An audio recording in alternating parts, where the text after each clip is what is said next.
ஓம் சாந்தி 24/12/2025.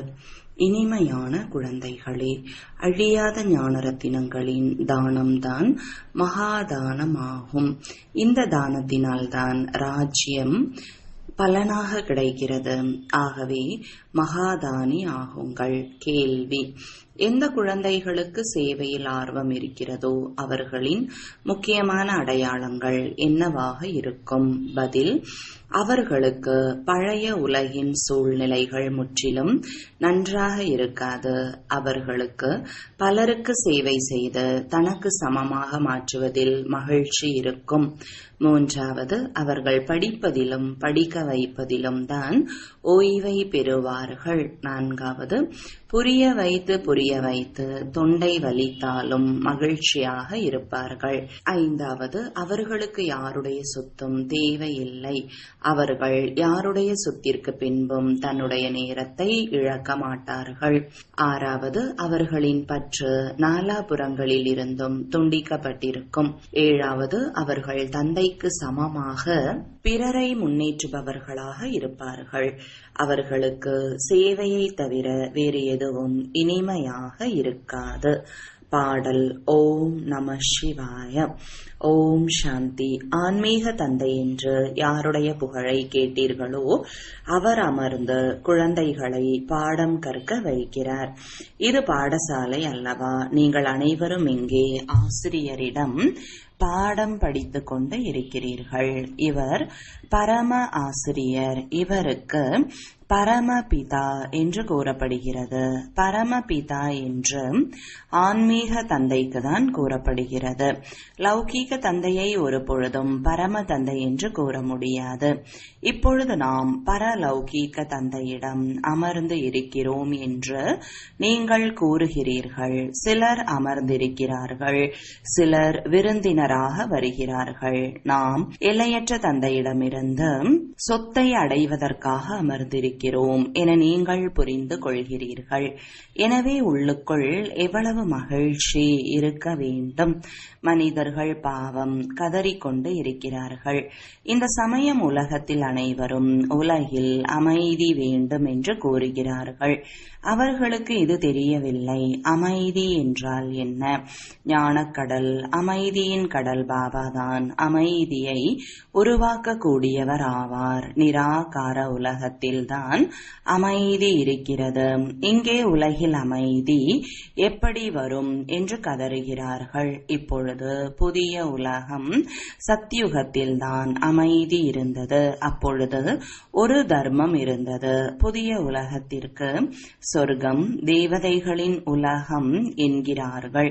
சாஸ்திரங்களில் இங்கும் அங்கும் அமைதியற்ற விஷயங்களை எழுதியிருக்கிறார்கள். துவாபர யுகத்தில் கம்சன் இருந்தான்.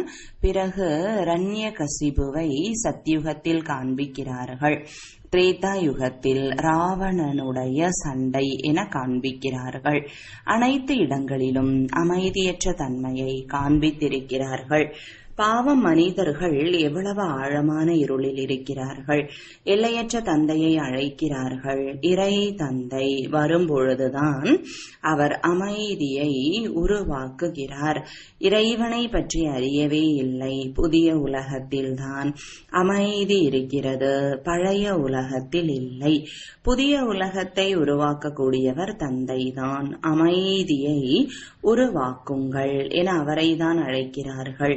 ஆரிய சமாஜத்தினர் கூட அமைதி தேவா என அழைக்கிறார்கள்.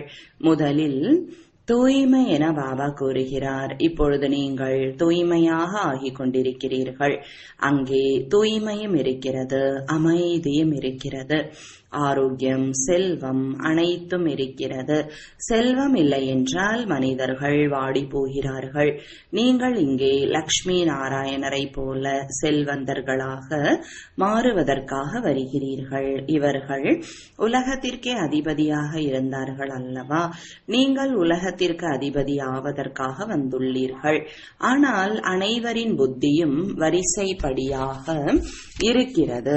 விடியற் காலையில் விழிக்கும் பொழுது உடன் லக்ஷ்மி நாராயணருடைய சித்திரத்தை எடுத்துக் கொள்ளுங்கள். இவ்வாறு யுக்திகளை உருவாக்குங்கள். இப்பொழுது குழந்தைகளின் புத்தி தங்க புத்தியாக மாற வேண்டும். இந்த சமயம் இன்னும் தமோ பிரதானத்திலிருந்து ரஜோ வரை வந்திருக்கிறது. இப்பொழுது சதோ பிரதானம் வரை போக வேண்டும். அந்த சக்தி இப்பொழுது இல்லை, நினைவில் இருப்பது இல்லை. யோக பலம் மிகவும் குறைவாக இருக்கிறது. உடனடியாக சதோ பிரதானமாக மாற முடியவில்லை. ஒரு நொடியில் ஜீவன் முக்தி என்று பாடப்பட்டிருக்கிறது. அது சரிதான். நீங்கள் பிராமணன் ஆகிவிட்டீர்கள் என்றால் ஜீவன் முக்தி அடைந்து விட்டீர்கள். பிறகு ஜீவன் முக்தியில் கூட மிகவும் உத்தமமான, மத்திய, கீழான என்று இருக்கிறது. பாபாவின் உடையவராக மாறுபவர்களுக்கு நிச்சயம் ஜீவன் முக்தி கிடைக்கிறது. பாபாவின் உடையவராகிய பிறகு பாபாவை விட்டுவிட்டாலும் கூட ஜீவன் முக்தி நிச்சயம் கிடைக்கும். சொர்க்கத்தில் பெருக்கக்கூடியவர்களாக மாறிவிடுவார்கள். சொர்க்கத்திற்கு செல்வார்கள். மற்றபடி குறைந்த பதவி கிடைக்கிறது. பாபா அழிவற்ற ஞானத்தை கொடுக்கிறார். அது ஒரு பொழுதும் அழிவது இல்லை. குழந்தைகளுக்குள் மகிழ்ச்சியின் முரசு கொட்ட வேண்டும். இந்த ஐயோ ஐயோ என்பதற்கு பிறகு ஆஹா ஆஹா என்பது வர வேண்டும். நீங்கள் இப்பொழுது ஈஸ்வரிய சந்ததியினர், பிறகு தெய்வீக சந்ததியினராக மாறுவீர்கள். இந்த சமயம் உங்களுடைய இந்த வாழ்க்கை வைரம் போன்றதாகும். நீங்கள் பாரதத்திற்கு சேவை செய்து பாரதத்தை அமைதி நிறைந்ததாக மாற்றுகிறீர்கள். அங்கே தூய்மை, சுகம், அமைதி அனைத்தும் இருக்கிறது. உங்களுடைய இந்த வாழ்க்கை தேவதைகளை விட உயர்ந்தது ஆகும். இப்பொழுது நீங்கள் படைக்கக்கூடியவர் அப்பா மற்றும் சிருஷ்டி சக்கரத்தை அறிந்துள்ளீர்கள். இந்த பண்டிகைகள் போன்றவை பரம்பரையாக நடக்கிறது என்று கூறுகிறார்கள். ஆனால் எப்போதிலிருந்து என்பது யாருக்கும் தெரியவில்லை. எப்போது இந்த சிருஷ்டி ஆரம்பமாகிறதோ அப்போதிலிருந்து ராவணனை எரித்தல் போன்றவை பரம்பரையாக நடக்கிறது என நினைக்கிறார்கள். இப்பொழுது சத்யுகத்தில் ராவணன் இல்லை. அங்கே யாரும் துக்கம் உடையவர் கிடையாது. ஆகவே இறைவனையும் நினைப்பது இல்லை. இங்கே அனைவரும் இறைவனை நினைக்கிறார்கள். இறைவன் தான் உலகத்தில் அமைதியை கொண்டு வருவார் என புரிந்து கொள்கிறார்கள். எனவேதான் வந்து இரக்கம் காட்டுங்கள், எங்களை துக்கத்தில் இருந்து விடுவியுங்கள் என்கிறார்கள். குழந்தைகள்தான் தந்தையை அழைக்கிறார்கள். ஏனென்றால் குழந்தைகள்தான் சுகத்தை பார்த்து இருக்கிறார்கள். உங்களை தூய்மையாக மாற்றி உடன் அழைத்து செல்வேன் என பாபா கூறுகிறார். யார் தூய்மையாக ஆவது இல்லையோ அவர்கள் தண்டனை அடைவார்கள். இதில் எண்ணம், சொல், செயல் தூய்மையாக இருக்க வேண்டும். எண்ணம் மிகவும் நன்றாக இருக்க வேண்டும். கடைசியில் மனதில் எந்த ஒரு வீணான எண்ணமும் வரக்கூடாது. அது வராத அளவிற்கு கடினமாக முயற்சி செய்ய வேண்டும். ஒரு பாபாவை தவிர வேறு யாரும் இல்லை. இப்பொழுது கர்மாதீத் நிலை அடையும் வரை எண்ணங்களில் வரும் என்று பாபா புரிய வைக்கிறார். அனுமானை போன்று அசையாமல் இருங்கள். அதில்தான் மிகவும் முயற்சி வேண்டும். யார் கட்டளைக்கு கீழ்ப்படிந்தவர்களாக, நன்றி உள்ளவர்களாக, நல்ல குழந்தைகளாக இருக்கிறார்களோ அவர்கள் மீது பாபாவும் மிகுந்த அன்பு வைக்கிறார். 5 விகாரங்கள் மீது வெற்றி அடையாதவர்கள் இந்த அளவு அன்பை பெற முடியாது. நாம் கல்ப கல்பமாக பாபாவிடமிருந்து சொத்தை அடைகிறோம் என்றால் எவ்வளவு மகிழ்ச்சியின் அளவு அதிகரிக்க வேண்டும் என குழந்தைகள் அறிகிறார்கள். நிச்சயம் ஸ்தாபனை நடக்க வேண்டும் என அறிவீர்கள். இந்த பழைய உலகம் சுடுகாடாக மாறும். நாம் சொர்க்கத்திற்கு செல்வதற்காக போன கல்பத்தை போன்று முயற்சி செய்து கொண்டே இருக்கிறோம். இது சுடுகாடு அல்லவா? பழைய உலகம் மற்றும் புதிய உலகத்தின் விளக்கங்கள் ஏணிப்படியில் இருக்கிறது. இந்த ஏணிப்படி எவ்வளவு நன்றாக இருக்கிறது என்றாலும் மனிதர்கள் புரிந்து கொள்வது இல்லை. இல்லை. இங்கே கடற்கரையில் வசிப்பவர்கள் கூட முழுமையாக புரிந்து கொள்வது இல்லை. நீங்கள் ஞான செல்வத்தை நிச்சயம் தானம் செய்ய வேண்டும். செல்வத்தை தானமாக கொடுத்தால் செல்வம் குறையாது. தானி மகாதானி என்று கூறுகிறார்கள் அல்லவா? மருத்துவமனை தர்மசாலைகளை உருவாக்குபவர்களை மகாதானி என்கிறார்கள். அதனுடைய பலன் அடுத்த பிறவியில் கிடைக்கிறது. தர்மசாலை கட்டுகிறார்கள் என்றால் அடுத்த பிறவியில் கட்டிடத்தின் சுகம் கிடைக்கும் என புரிந்து கொள்ளுங்கள். சிலர் அதிகமான செல்வத்தை தானம் செய்கிறார்கள் என்றால் ராஜாவின் வீட்டில் அல்லது பணக்காரர்களின் வீட்டில் பிறவி எடுக்கிறார்கள். அவர்கள் தானத்தினால் மாறுகிறார்கள். நீங்கள் படிப்பினால் ராஜ்ய பதவியை பெறுகிறீர்கள். படிப்பும் இருக்கிறது, தானமும் இருக்கிறது. இங்கே நேரடியாக செய்கிறீர்கள். பக்தி மார்க்கத்தில் மறைமுகமாக செய்கிறார்கள். சிவபாபா உங்களை கல்வியின் மூலம் இவ்வாறு மாற்றுகிறார். சிவபாபாவிடம்தான் அழியாத ஞான ரத்தினங்கள் உள்ளன. ஒவ்வொரு ரத்தினமும் லட்சக்கணக்கான ரூபாய்க்கான மதிப்புடையது. பக்தி பற்றி இவ்வாறு கூற முடியாது. இதற்கு ஞானம் என்று பெயர். சாஸ்திரங்களில் பக்தியின் ஞானம் இருக்கிறது. எப்படி பக்தி செய்வது என்ற போதனைகள் கிடைக்கிறது. குழந்தைகளாகிய உங்களுக்கு ஞானத்தின் போதை இருக்கிறது. உங்களுக்கு பக்திக்கு பிறகு ஞானம் கிடைக்கிறது. ஞானத்தினால் உலக ராஜ்ய பதவியின் அளவற்ற போதை இருந்தது. யார் அதிகமாக சேவை செய்கிறார்களோ அவர்களுக்கு போதை ஏறும். பட கண்காட்சி மற்றும் அருங்காட்சியகத்தில் கூட நன்கு சொற்பொழிவு ஆற்றுபவர்களை அழைக்கிறார்கள் அல்லவா? அங்கேயும் நிச்சயம் வரிசைப்படியாக இருப்பார்கள். யானை படையினர், குதிரை படையினர், காலாட்படையினர் இருக்கிறார்கள். தில்வாடா ஆலயத்திலும் நினைவு சின்னங்கள் உருவாக்கப்பட்டு இருக்கின்றன. இது சைத்தன்ய தில்வாடா, அது ஜட தில்வாடா என நீங்கள் கூறுகிறீர்கள்.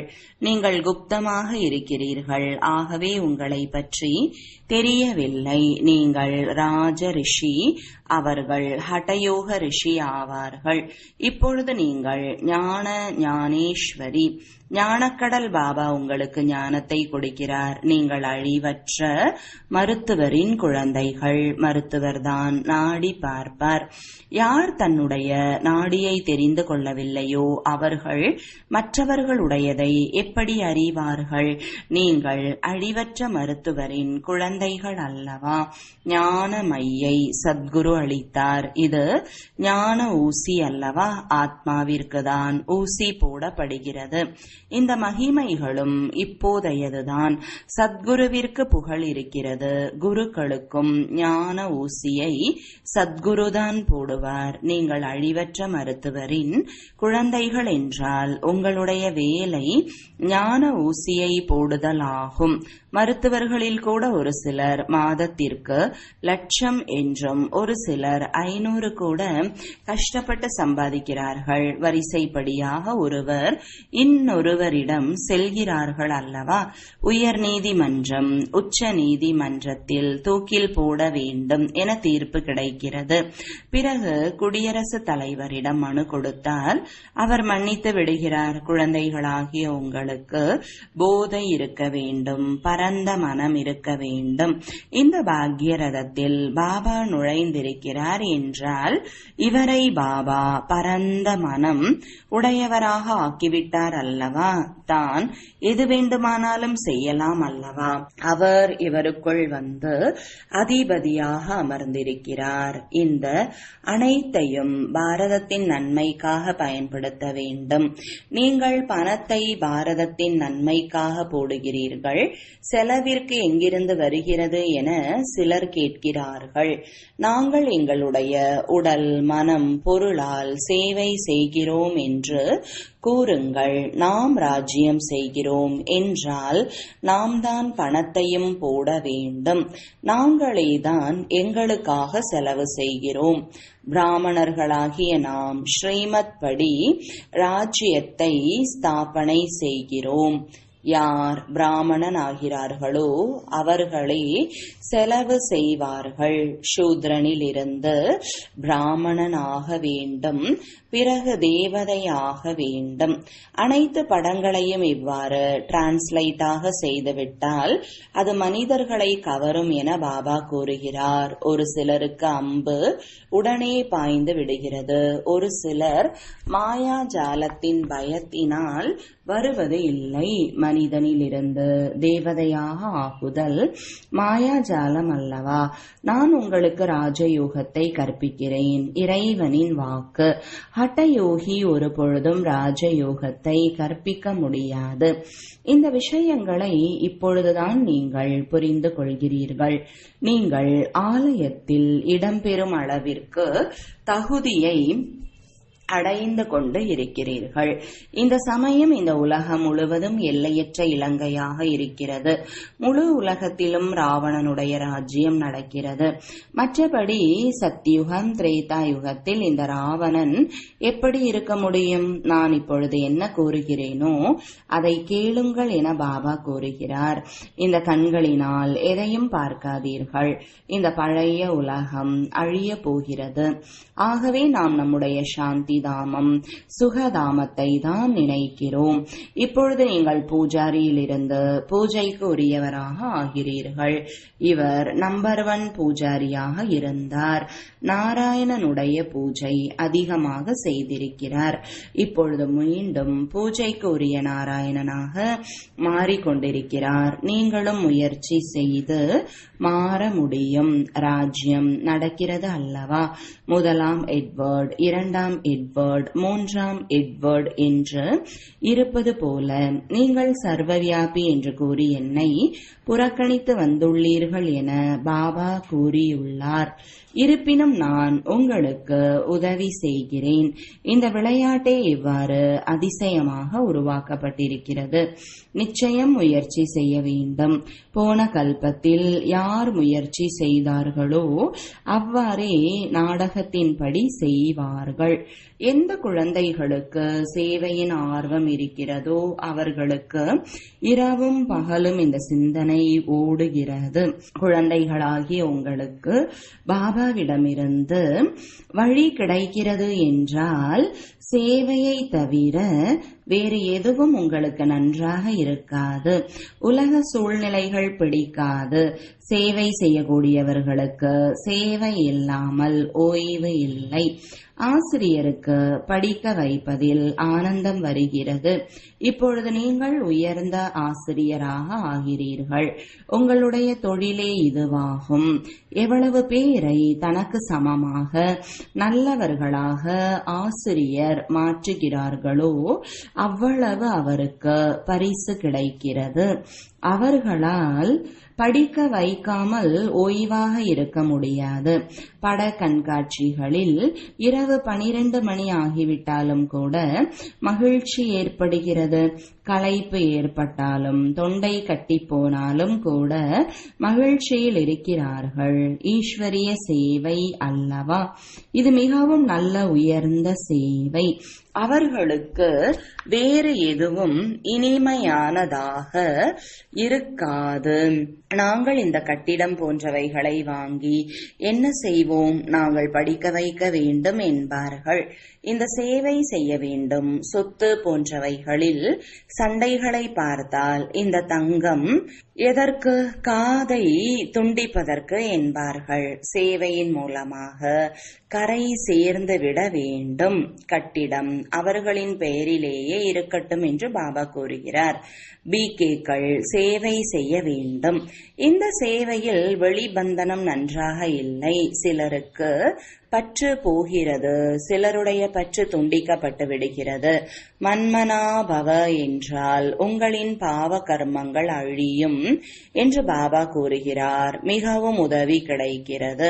இந்த சேவையில் ஈடுபட வேண்டும். இதில் அதிகமான வருமானம் இருக்கிறது. கட்டிடங்கள் போன்றவை இல்லை. கட்டிடங்களையும் கொடுத்து பந்தனத்தை ஏற்படுத்தினால் அதை பெற மாட்டார்கள். யார் சேவையை பற்றி அறியவில்லையோ அவர்கள் பயன்பட மாட்டார்கள். ஆசிரியர் தனக்கு சமமாக மாற்றுவார். மாறவில்லை என்றால் அவர்கள் எதற்கு பயன்படுவார்கள்? அதிகமான கைகளின் தேவை இருக்கிறது. இதிலும் கூட குமாரிகள், தாய்மார்கள் அதிகமாக தேவைப்படுகிறார்கள். அப்பா ஆசிரியராக இருக்கிறார், குழந்தைகளும் ஆசிரியராக ஆக வேண்டும். ஆசிரியர் வேறு எந்த வேலையும் செய்யக்கூடாது என்பது கிடையாது. அனைத்து வேலைகளையும் செய்ய வேண்டும். நல்லது. இனிமையிலும் இனிமையான காணாமல் போய் கண்டெடுக்கப்பட்ட செல்லமான குழந்தைகளுக்கு தாயும் தந்தையுமான பாப்தாதாவின் அன்பு நினைவுகள் மற்றும் காலை வணக்கங்கள். ஆன்மீக குழந்தைகளுக்கு ஆன்மீக தந்தையின் வணக்கங்கள். ஆன்மீக தந்தைக்கு ஆன்மீக குழந்தைகளின் அன்பு நினைவுகளும் வணக்கங்களும். தாரணைக்கான முக்கிய சாரம். முதலாவது, இரவும் பகலும் சேவையின் சிந்தனையிலேயே இருக்க வேண்டும். மேலும் அனைத்து பற்றுகளையும் துண்டித்து விட வேண்டும். சேவை இல்லாமல் ஓய்வு இல்லை. சேவை செய்து தனக்கு சமமாக மாற்ற வேண்டும். இரண்டாவது, பாபாவிற்கு சமமாக பிறரை முன்னேற்றக்கூடியவர் ஆக வேண்டும். அனைவரின் நாடியை பார்த்து சேவை செய்ய வேண்டும். தன்னுடைய உடல், மனம், பொருளை பாரதத்தின் நன்மைக்காக ஈடுபடுத்த வேண்டும். ஆடாமல் அசையாமல் இருப்பதற்கு கீழ்ப்படிந்தவராக, நன்றி உள்ளவராக வேண்டும். வரதானம். ஏன் என்ன என்ற கேள்விகளின் வலையிலிருந்து எப்பொழுதும் விடுபட்டு இருக்கக்கூடிய சேவாதாரி சக்கரவர்த்தி ஆகுக. எப்பொழுது சுய தரிசன சக்கரம் சரியான பக்கமாக செல்வதற்கு பதிலாக தவறான பக்கத்தில் சென்று விடுகிறதோ அப்பொழுது மாயையை வென்றவர் ஆவதற்கு பதிலாக பரதர்ஷன் என்ற சிக்கலின் சக்கரத்தில் வந்து விடுகிறீர்கள். இதன் மூலம் ஏன் என்ன என்ற கேள்விகளின் வலை உருவாகி விடுகிறது. அதைதான் படைக்கிறீர்கள். எனவே ஞானம் நிறைந்தவராகி சுய தரிசன சக்கரத்தை சுற்றி கொண்டே இருங்கள். அப்பொழுது ஏன் என்ன என்ற கேள்விகளில் இருந்து விடுபட்டு யோக நிலையில் நிலைத்திருக்கக்கூடிய ஜீவன் முக்த் சக்கரவர்த்தியாகி தந்தையோடு உலக நன்மையின் சேவையில் சுற்றி வந்து கொண்டே இருப்பீர்கள். உலக சேவாதாரி சக்கரவர்த்தியாக ஆகிவிடுவீர்கள். ஸ்லோகன். தெளிவான புத்தி மூலம் திட்டத்தை நடைமுறையில் கொண்டு வருவீர்கள் என்றால் அதில் வெற்றி நிறைந்துள்ளது. அவ்யக்த சமிஞ்சை. இப்பொழுது சம்பன்னம் மற்றும் கர்மாதீதாவதற்காக தீவிர ஆர்வத்துடன் செயல்படுங்கள். எப்பொழுது கர்மாதீத் நிலையின் அருகில் சென்றடைகிறீர்களோ அப்பொழுது எந்த ஒரு ஆத்மாவின் பக்கமாகவும் புத்தி வளைந்து கொடுத்து கர்மத்தின் பந்தனத்தை உருவாக்காது. கர்மாதீத் என்றால் அனைத்து கர்ம பந்தனங்களில் இருந்தும் விடுபட்டு விலகியவராகி இயற்கையின் மூலம் ஷரீரத்தின் கர்ம இந்திரியங்களின் மூலம் நிமித்தமாகி காரியங்களை செய்விக்க வேண்டும். கர்மாதீத் நிலையின் அனுபவம் செய்வதற்காக விலகி இருப்பதற்கான முயற்சியை அடிக்கடி செய்ய வேண்டியது இருக்காது. சகஜமாகவும் தானாகவும் அனுபவமாக வேண்டும்.